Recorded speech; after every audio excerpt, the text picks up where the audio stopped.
Right. Remember, we don't have a contract with them. We've got a contract with the Pope. Right. So on the other hand, Donald Trump has kept his word. This is a good employee. This is somebody that, really went out there and did his best for the country, according to the lights he saw. And for that reason, we extended his contract.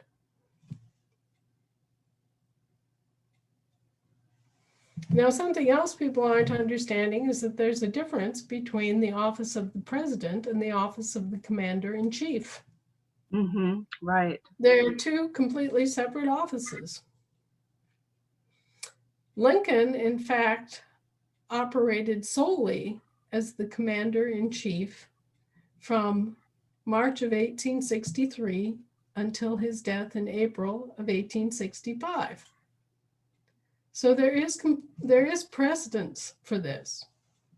I've had a bunch of people saying, oh, he didn't sign the Insurrection Act. He can only invoke the Insurrection Act. No, the president can only invoke the Insurrection Act. The commander-in-chief can sign the Insurrection Act and implement it. Oh, okay. Interesting. So, it's a whole different office. It is, and a whole different way of operating. Exactly. And so Trump is now acting as commander-in-chief, whether or not he ever contests further the whole presidential bailiwick of another foreign corporation. All right? Okay. Both of these corporations are ultimately owned by the Pope. One of them is operated by the Pope. That's the U.S. Municipal Corporation has been operated by the Pope directly. And the other one has been owned by the Pope, but operated by the British Queen. Right. Okay. But at the end of the day, you've got one giant puppeteer up here manipulating both of these corporations. Right. And so if these corporations come to blows on our shore, there's only one person left to blame, and that is Pope Francis. Right. And that is why so much effort has gone into negotiating with the Pope and bringing notices to the popes and,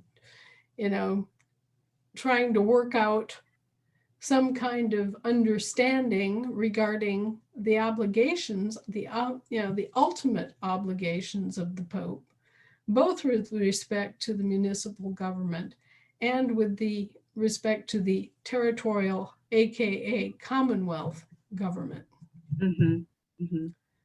So people that think that, well, she's talking to the Pope. She did some work for the Pope. Oh, at least the old Pope. Oh, she must be one of them. She must be a Vatican agent. There's no way to avoid talking to the Pope in this situation. The Pope is in charge of two of our federal subcontractors. Our own federal subcontractor, the Federal Republic, has been dead in the water since 1865, and the Confederation has been vacated since 1865. So guess what? Everything then reverts back to the Federation and the states and the people by operation of law. The moment that the Federal Republic ceased operations, all of the powers delegated to it by the Confederation went back to the Confederation. The moment that the Confederation stopped functioning, which was in 1861, All the powers originally delegated to the Confederation went back to the delegator, the Federation. The powers of the two other remaining foreign federal subcontractors remained with them as long as they were playing straight and as long as they were getting the job done. But when they become unable or unwilling to perform, then they lose their contracts and their delegated powers too. And once again, it all reverts by operation of law back to the delegator, which in this case is the Federation of States. Very good. So then, to be clear, you told the Lord Mayor, the Pope, and the Queen no contract. Yeah, I basically said, look, we have no contract with these corporations. They're not operating properly. They're your responsibility. They're chartered under your authority, and they are serving or servicing your contract. So, basically we went on the principals who are responsible for the performance of these corporations. And in response, they bankrupted the corporations. Both of them. Yeah. Both of them. Yeah. Okay, so now we have two bankrupt service providers.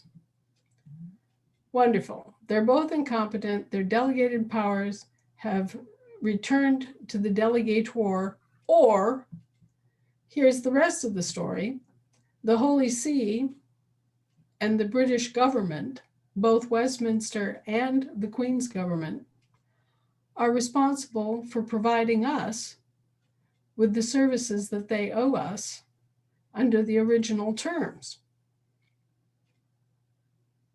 And we, meanwhile, are going huckledybuck to restore the structure of our government, the American Confederation, and the American Federal Republic.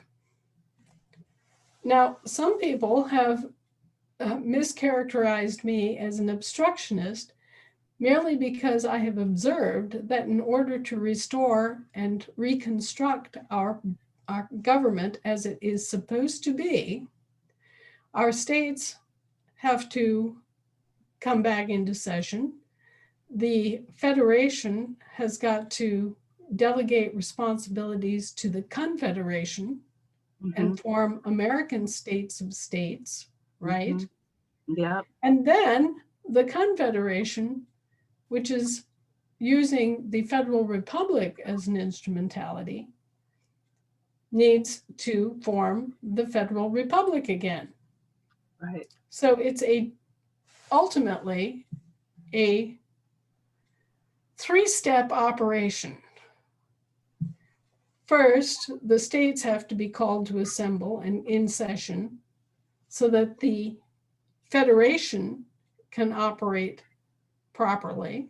And then the states form their states of states to make the Confederation possible. Right. And then the Confederation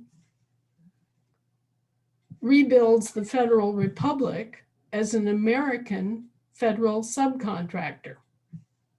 Right. All right? Everybody got that? However,